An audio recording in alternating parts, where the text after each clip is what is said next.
जय हिंद दोस्तों, मैं आपका दोस्त आशीर्वाद आपके लिए है ज्योग्राफी की श्रृंखला क्लास 8 की। इससे पहले हमने रिसोर्सेज कर लिया है और यह हमारी दूसरी चैप्टर होगी land, soil, water, natural vegetation and wild life resources, जिसमें भूमि, मृदा, जल, प्राकृतिक वनस्पति और वन्य जीव संसाधन। आज हम इसके बारे में चर्चा करेंगे, लेकिन उससे पहले यह कक्षा आपको इन्फिनिटी एकेडमी की तरफ से दिलाई जा रही है, जो बिल्कुल निःशुल्क होगी। और इस कक्षा को आप ज़्यादा से ज़्यादा लाभ उठाएं और अपने दोस्तों को शेयर करें, लाइक करें, सब्सक्राइब करें। चलिए आगे देखते हैं। इसमें हम देखते हैं कि यह भूमि क्या होता है। तो कहता है सभी महत्वपूर्ण प्राकृतिक संसाधनों में भूमि भी शामिल है, यानी जो रिसोर्सेज होते हैं, इंपॉर्टेंट रिसोर्सेज होते हैं, उसमें भूमि को भी शामिल किया गया है। ठीक है, उसी चीज को कहता है land is among of the most important natural resources. और जो लैंड है यह नेचुरल रिसोर्सेज है, ध्यान दीजिएगा। लैंड है, नेचुरल रिसोर्सेज है। लैंड क्या है? नेचुरल रिसोर्सेज है, प्राकृतिक संसाधन है। और भूपृष्ठ के केवल क्षेत्रफल का लगभग 30% भाग भूमि है। मतलब जो भूपृष्ठ समझ रहे हैं, जिसको क्रस्ट कहते हैं, जो क्रस्ट कहते हैं, इसका लगभग 30% अप्रोक्सीमेटली 30% जो उसका एरिया है वह लैंड है।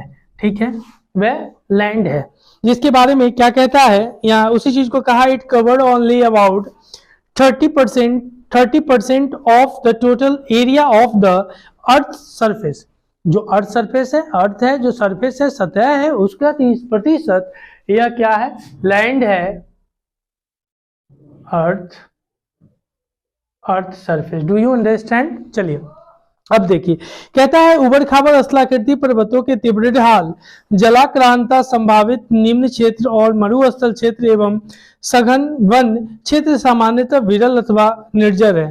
कहता है the rugged topography, steep slopes, उसके बाद कहता है of the mountain slow lying areas susceptible of waterloggings, desert areas, thick forested areas are the naturally separately populated or uninhabited। ठीक है, यह सारी चर्चा इसमें की जाती है, ध्यान दीजिएगा। फिर कहता है भूमि उद्योग, लैंड यूज। कहता है भूमि का उपयोग विभिन्न कार्यों के लिए किया जाता है, जैसे कि कृषि, वानिकी, उसके बाद खनन, सड़कों और उद्योगों का विस्थापन। साधारणतः इसे भूमि उपयोग कहते हैं। ठीक है, भूमि उपयोग कहते हैं।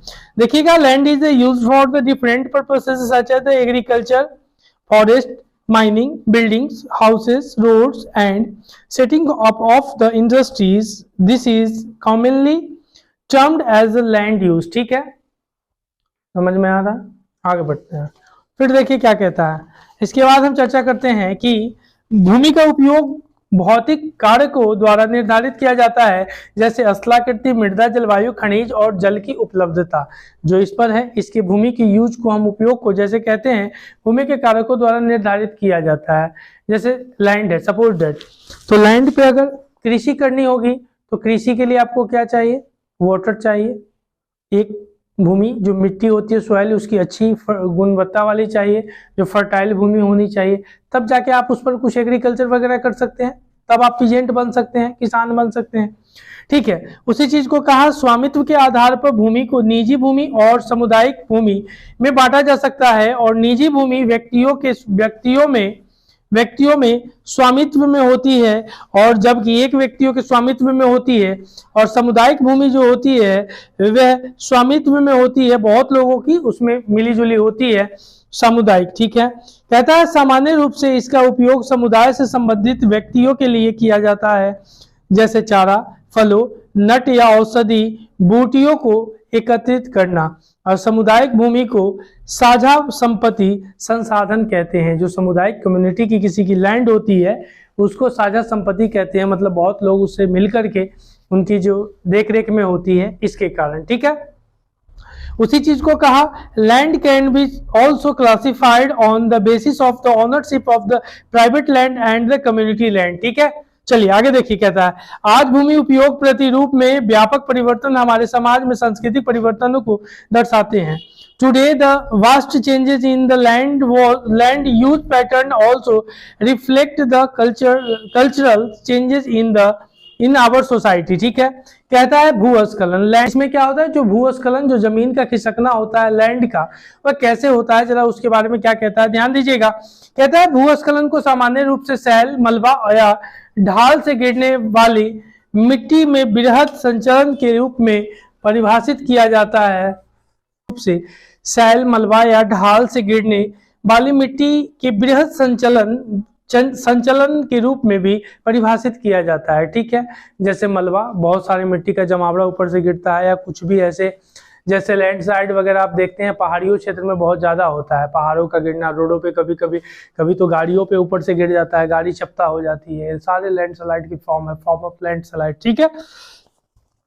उसके बाद कहा एक वस्तु स्थिति अध्ययन, एक स्टडी में देखते हैं कि हिमाचल प्रदेश के किन्नौर जिले में रेकांग पीओ के निकट पंजी गांव में बड़े भूस्खलन के कारण राष्ट्रीय राजमार्ग 22 वहां पे पड़ता है, जो राष्ट्रीय राजमार्ग है, नेशनल हाईवे 22 है, कि पुरानी हिंदुस्तान तिब्बत सड़क, जो हिंदुस्तान और तिब्बत के बीच की जो सड़क है का 200 मीटर तक का भाग नष्ट हो गया, ठीक है, लैंडस्लाइड के कारण।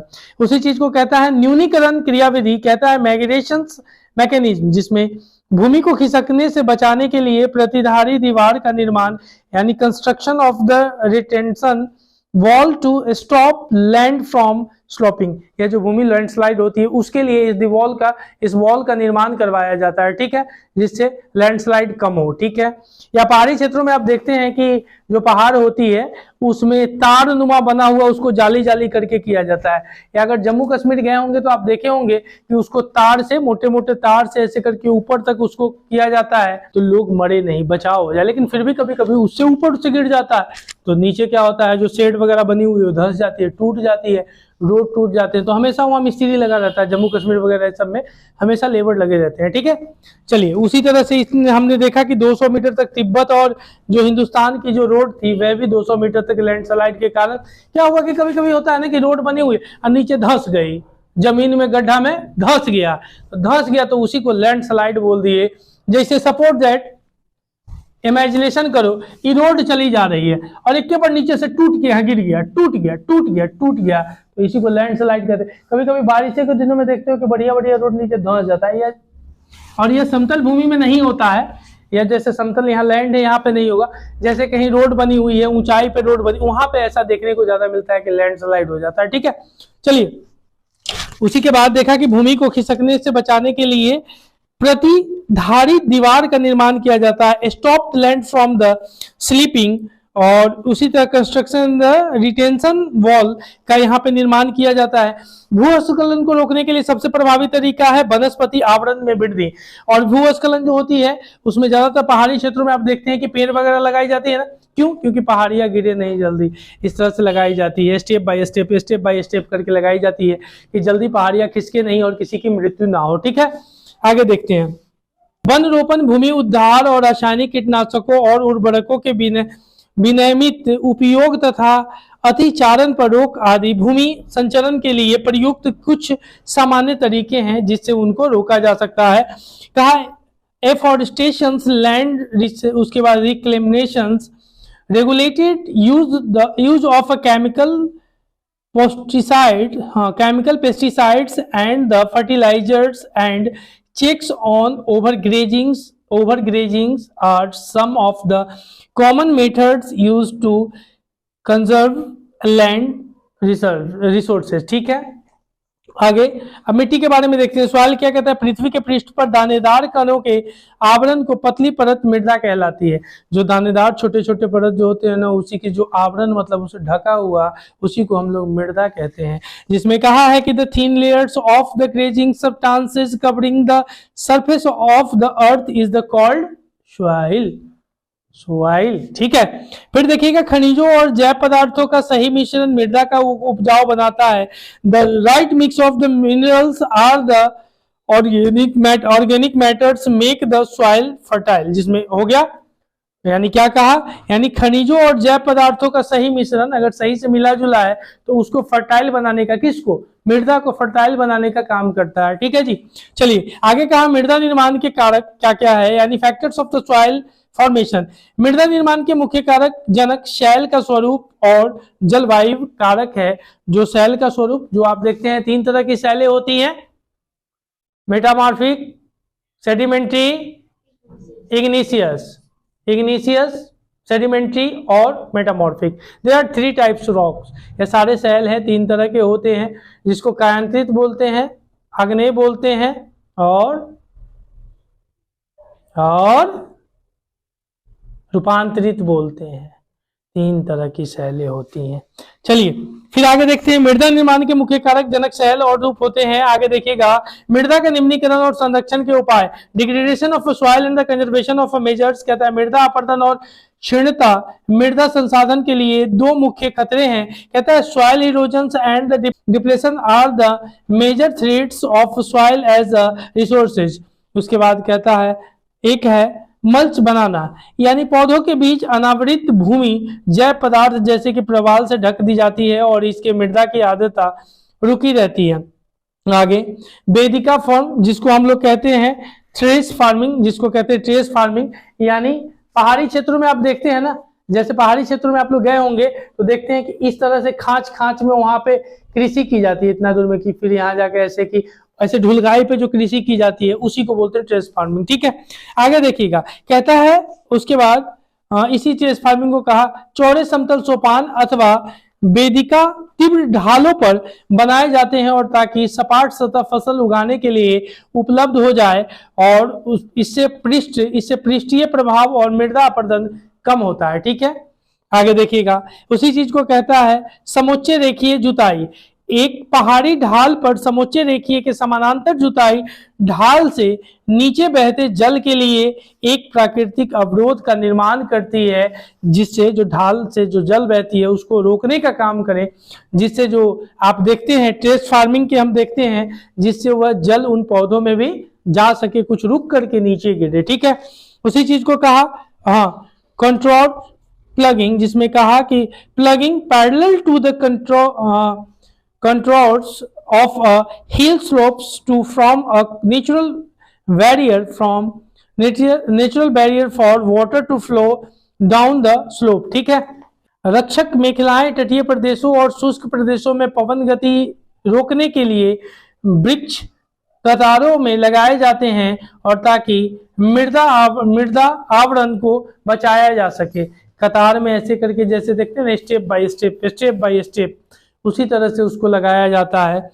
और इसी चीज को कहा कि central belts in the coastal and dry regions row of trees are planted to check the wind movement to protect soil cover. ठीक है, आगे देखिएगा, अब समोच्च रेखीय रोधिका क्या होता है। समोच्च रेखाओं को रोधिकाएं बनाने के लिए पत्थरों, घास, मृदा का उपयोग किया जाता है और रोधिकाओं के सामने जल एकत्र करने के लिए खाइयां बनाई जाती है। गड्ढा जो होता है ना, जिसमें पानी एकत्र हो जाए और फिर उससे हम काम कर ले। फिर कहा चट्टान बांधना, जो चट्टान बांध करके कभी कभी रोड बनाते देखे हो, ऊंचाई पर जो कभी कभी होता है फ्लाईओवर, इस सब पर जो बनाई जाती है। इसी में कहता है कि स्टोन्स, उसी को कहा कि यह जल के प्रवाह को कम करने के लिए बनाए जाते हैं और यह नालियों की रक्षा करते हैं और मृदा क्षति को रोकते हैं। कभी कभी यह रोड बनाने में नालियों की क्षति से और मृदा को बचाने के लिए भी इनका उपयोग किया जाता है। ठीक है, आगे देखिए, उसके बाद कहा बीज की फसल उगाना, यानी वर्षा दोहन से मृदा को सुरक्षित रखने के लिए अलग अलग समय पर भिन्न भिन्न फसलें एकांतर कतारों में उगाई जाती है। उसी चीज को आगे देखना, intercropping directly crops are group in the alternate rows and are sown at different times to protect the soil from rain wash. ठीक है, आगे देखिएगा, अब जल के बारे में देखते हैं। इसमें वाटर के बारे में, जल एक महत्वपूर्ण नवीकरणीय प्राकृतिक संसाधन है और पृष्ठभूमि का 3/4 भाग जल से ढका हुआ है, इसलिए इसे जलग्रह कहना उपयुक्त होगा। इसीलिए पृथ्वी को जलग्रह भी कहा जाता है। ठीक है, आगे देखना क्या कहा, vital renewables natural resources there fourth of the earth surface is a covered with the water. This it is therefore opportunely called the water planet. ठीक है, आगे देखिएगा, कहता है अलवण जल के केवल 2.7% है, मतलब अलवण जल केवल यानी fresh water account the only about 2.7% in the planet. ठीक है, इस जो हमारा प्लेनेट है, हमारा जो अर्थ है ना, उस पे उसी चीज को कहा, इसका लगभग 70% भाग बर्फ है कि चादरों से ढका हुआ है, हिमालयों के रूप में अंटार्कटिका, ग्रीनलैंड और पर्वत प्रदेशों में पाया जाता है। उसी चीज को 70% of this the occurs as ice sheets and the glaciers, उसके बाद glaciers in the Antarctica, Greenland and mountains regions. कहा केवल 1% आवरण जल उपलब्ध है और वह मानव उपयोग के लिए उपयुक्त है। Only 1% of the fresh water is available and the fits for the human use. कहा अलवणीय जल पृथ्वी पर सबसे अधिक मूल्यवान पदार्थ है, यानी fresh water is there for the most precious substances of the earth. ठीक है, जल संसाधनों का संरक्षण, जिसमें देखते हैं कि conservation of the water resources, जिसमें आज के विश्व में शुद्ध तथा पर्याप्त जल स्रोतों तक पहुंचना एक बड़ी समस्या बन गई है, यानी प्योर वाटर बहुत मुश्किल से मिलती है, हर जगह पॉल्यूटेंट मिलते हैं। उसी चीज को कहा इनमें अधिकांश रसायन अजैव निम्नीकरण होने के कारण जल द्वारा मानव शरीर में पहुंच जाते हैं और इस प्रदूषकों को जल निकायों में छोड़ने से पूर्व वही स्रावों को उपयुक्त विधि से शोधित करके जल प्रदूषण नियंत्रित किया जा सकता है। Most of their chemicals are the non biodegradable and rich human bodies through water. Water pollutant can be controlled by the treating these effluents situate, उसके बाद कह रहा है सिचुएबली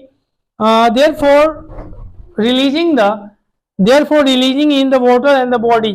ठीक है, आगे देखिए, कहता है रिसाव और वाष्पीकरण से होने वाली जल क्षति को रोकने के लिए क्षेत्र के स्प्रिंकलरों में सिंचाई करना अधिक प्रभावी विधि है और वाष्पीकरण की अधिक दर वाले शुष्क प्रदेशों में सिंचाई की ड्रिप अथवा टपकन विधि बहुत उपयोगी होती है और सिंचाई की इन विधियों को अपनाकर बहुमूल्य जल संसाधन को संरक्षित किया जा सकता है। वेरी गुड, आगे देखिए, प्राकृतिक वनस्पति और वन्य जीवन यानी natural vegetation and the wild life क्या होता है। इसमें कहता है कि in the eastern and the northern humid regions of India bamboo groves in plenty, जिसमें कहा भारत के पूर्वी और उत्तरी आर्द्र प्रदेशों में बांस प्रचुर मात्रा में पैदा किया जाता है और रेशम कीटों से प्राप्त किया जाता है जो शहतूत के पेड़ों पर पाले जाते हैं। ये सारे उन्हीं चीज को, प्राकृतिक वनस्पति और वन्य जीवों के बारे में हम चर्चा कर रहे हैं। इसमें आगे देखते हैं, जिसमें कहा कि प्राकृतिक वनस्पति और वन्य जीव केवल स्थल मंडल, जलमंडल और वायुमंडल, जिसको स्थल मंडल, जलमंडल और वायुमंडल के बीच जुड़े एक संकरित क्षेत्र में ही पाए जाते हैं और इसे हम जैव मंडल कहते हैं। मतलब तीनों को मिला करके एटमॉस्फेयर, लिथोस्फेयर और उसके बाद बायोस्फेयर, हाइड्रोस्फेयर, एटमॉस्फेयर, लिथोस्फेयर, ये तीनों का मिश्रण होता है, तब जाकर के बायोस्फेयर, जिसको जैव मंडल कहते हैं, का निर्माण होता है। हाइड्रो मतलब जल होता है, लिथो मतलब भूमि, लैंड, रॉक, पत्थर, जो भी कहना है वो कह दो, इस तरह से करके हम उसको देखते हैं। उसके बाद एटमॉस्फेयर, जिसको हम लोग वायुमंडल कहते हैं। ठीक है, आगे देखना फिर क्या कहता है। कहता है कि जैव मंडल के सभी जीवित जातियां जीवित रहने के लिए एक दूसरे पर परस्पर संबंधित है और निर्भर रहती है और इस जीवन आधारित तंत्रों को परितंत्र कहते हैं। जिस चीज में हमने कहा in the biosphere living beings are interrelated and interdepending on each other for the survival. This life supporting system is known as the ecosystem। ठीक है, life supporting system known as the ecosystem। Got it everyone? चलिए आगे देखिएगा। फिर कहता है कीट जैसे मधुमक्खी हमें शहद देती है और फूल के परागण परागण में मदद करती है और परितंत्र में अपघटन के रूप में एक महत्वपूर्ण भूमिका निभाती है। और चिड़िया अपने भोजन के लिए कीटों पर निर्भर रहती है और अपघटकों के रूप में कार्य करती है। और गिद्ध मृत जीव जंतुओं को खाने के कारण एक अपमार्जक करते हैं। और ये हम देख रहे हैं कि आज इन दिनों गिद्धों की संख्या कमती जा रही है, क्योंकि जो अपमार्जक को वो खाते हैं वह केमिकल युक्त होते हैं, कोई पॉइजन युक्त होते हैं, जिसके कारण से उन गिद्धों की भी संख्या लगभग आपको गिद्ध न के बराबर देखने को मिलता है। ठीक है, अभी उत्तर प्रदेश में एक व्हाइट गिद्ध मिला था हाल फिलहाल, व्हाइट मुंह वाला गिद्ध देखने को मिला था, यही हाल फिलहाल, ज्यादा पुराना बात नहीं, एक आध वीक की बात है। चलिए आगे देखिए, प्राकृतिक वनस्पति का आवरण, जिसमें हम देखते हैं क्या कहता है डिस्ट्रीब्यूशन ऑफ नेचुरल वेजिटेशन। वनस्पति की वृद्धि मुख्य रूप से तापमान यानी टेम्परेचर एंड ह्यूमिडिटी पर निर्भर करती है। और विश्व की वनस्पति का मुख्य प्रकारों को 4 वर्गों में यानी 4 टाइप्स में उसको क्या क्लासिफाई किया गया है, जिसमें वन, घास, स्थल, गुल्म और टुंड्रा, जिसमें फॉरेस्ट, ग्रासलैंड्स, स्कर्ब्स एंड टुंड्रा इनमें किया गया है। प्राकृतिक वनस्पति और वन्यजीव संरक्षण क्या होते हैं, conservation of a natural vegetation and wild life क्या होते हैं, जिसमें हम चर्चा करते हैं कि वन हमारी संपदा है, यानी फॉरेस्ट आर आवर वेल्थ। कहता है वनोन्मूलन, मृदा अपरदन और निर्माण कार्य, दावानल और भूस्खलन में से कुछ मानव निर्मित और प्राकृतिक कारक है जो मिलकर इन महत्वपूर्ण प्राकृतिक संसाधनों के लुप्त होने के प्रक्रिया को बढ़ावा देते हैं। डिफॉरेस्टेशन, सॉइल इरोजन एंड उसके बाद कंस्ट्रक्शनल वर्क, फॉरेस्ट फायर्स और tsunami and the landslides are some of the human and natural factors which accelerated the process of क्या है एक्सिस्टेंस ऑफ दिस रिसोर्सेज। उसी के बाद यह चर्चा आपकी होती है।